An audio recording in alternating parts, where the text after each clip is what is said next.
New bike. I gotta weigh it. How much do you think it weighs? 17. I lifted it earlier and I said 19 pounds, 8 ounces.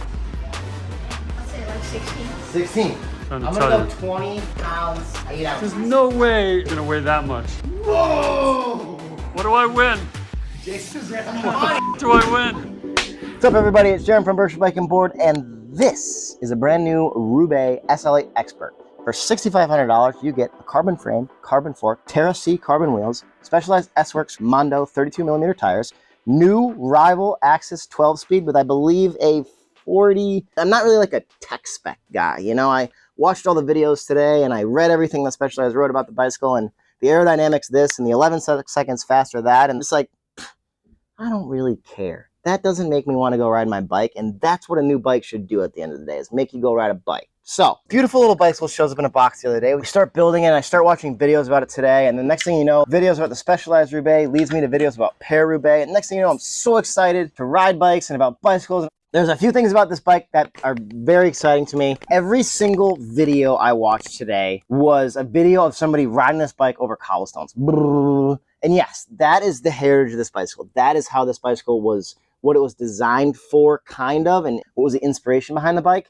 But really where this bike feels the best is just riding around on some roads. I just rode it around a couple roads in the Berkshires here real quick, and it's like, sure, it'll go over cobblestones really nicely. Probably better than your bike you have right now. But really what it does best, better than any bike in the whole entire world, is just like rides around a neighborhood, you know, like rides around normal roads that everyone has in their area that have cracks in them and potholes and bumps and like the occasional curb that you don't see and, you know, the occasional little pile of dirt on the side of the road. Like, that is where this bike shines, hands down. I've been riding race bikes all year.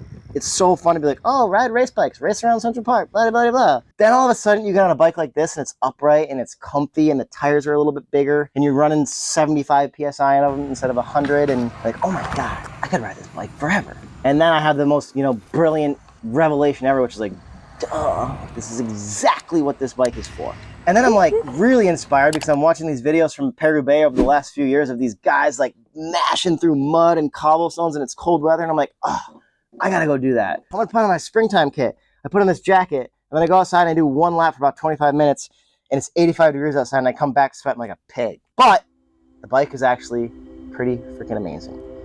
Now, what I really wanted to make this video about is I wanted to tell a story about how Paris Roubaix started, aka the best bike race in the world, aka Hell of the North, aka Sunday in Hell, aka Queen of the Classics.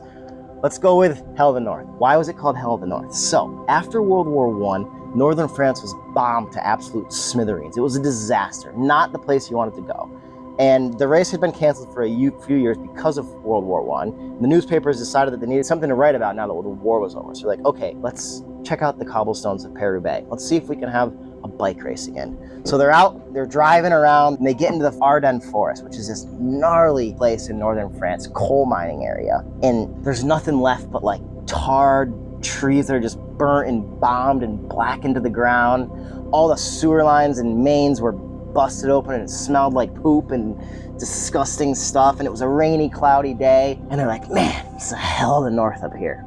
That is where the name of the Paris Roubaix bike race came from. Beyond that, the bike race truly, truly lives to its name. Like, it's 265 kilometers, I believe, depending on the season. The cobblestones are just big bricks that are sticking out of the ground. And that's what this bike gets its inspiration from. And so a few more interesting things about Roubaix and how it came from and how it's molded into where it is now. So where did it come from? Back in 1897, I believe, two fancy rich guys in the north of France, they got rich off of textiles, I believe. They wanted people to come to their town, Roubaix. They thought it was beautiful and they were like, we want to get people here. Track cycling was starting to become popular, so they built this beautiful velodrome in the center of town. After they built the velodrome, they realized, well, building the velodrome isn't exactly going to do it. Now we need to get people to the town. So they reached out to L'Auto, a French newspaper, and they asked if they would commission a bike race to the velodrome from Paris, because they knew if they could get the bike race to happen, they could probably get people to Roubaix.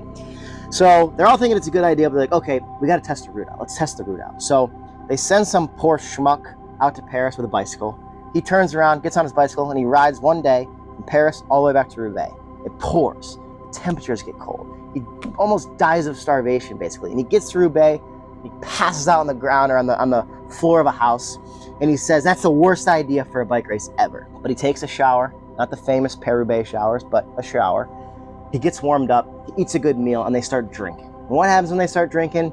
They start talking, and thoughts get big. And next thing you know, they decide, you know what? That's not the worst idea for a bike race ever. It's the best idea for the bike race ever. That is the history of how Paris Roubaix started. Now, another interesting fact about Paris Roubaix, which I should probably make a video about Paris Roubaix around the Spring Classic season, but this bike got me excited to talk about bike racing, which is a new bike should get us excited to ride our bikes at the end of the day. So this thing is perfect because it got me excited to ride tonight. I haven't ridden in a week, so I don't feel good. Paris Roubaix happens for like 80 years. You know, it's 1897 into the 1970s, and then all of a sudden, the race is getting popular, but the towns are getting scared because they realize what's happening is how the organizers are picking routes is they're finding these towns with these old crappy cobblestones road. They're going through those towns, and all this media attention comes to their town, and then people are like, oh man, Paris Roubaix goes through there. That town looks like shit. You don't want to go there. The roads are bad, blah, blah, blah, blah. And they get embarrassed, and they start paving over all these sections. They have to change the route gazillion times to try to get the bike race to go on. And then, thank God, in the 90s, a commission is formed to like save Paris Roubaix, and all these guys and girls come together and they make a commission. And what they do is they start hunting for these beautiful roads with old cobblestones, and they go on bike rides and they take wrong turns and they say, hey, Jimmy, we found a road over here, and hey, Kathy, we found an old road over here with beautiful cobblestones. And next thing you know, these old French towns start becoming proud of their heritage and proud of their old cobblestones again. And the route takes this windy, crazy path that changes all the time, which is 265 kilometers from Paris all the way to Roubaix. They end with a few laps around the velodrome. It's absolutely amazing. It made me get up and ride my bike today. It made me put on my springtime kit, even though it's 1,000 degrees outside. And that's what this bike is named after. And the most beautiful thing about this bike, and why this bike review is the worst bike review ever, is because everyone else is going to tell you that it has 12 speeds and they ship electronically and it has carbon wheels in the front. But I'm going to tell you that today, I didn't feel like riding my bicycle, but this bike got me looking at cool videos and got me inspired to get off my ass to go ride a bicycle.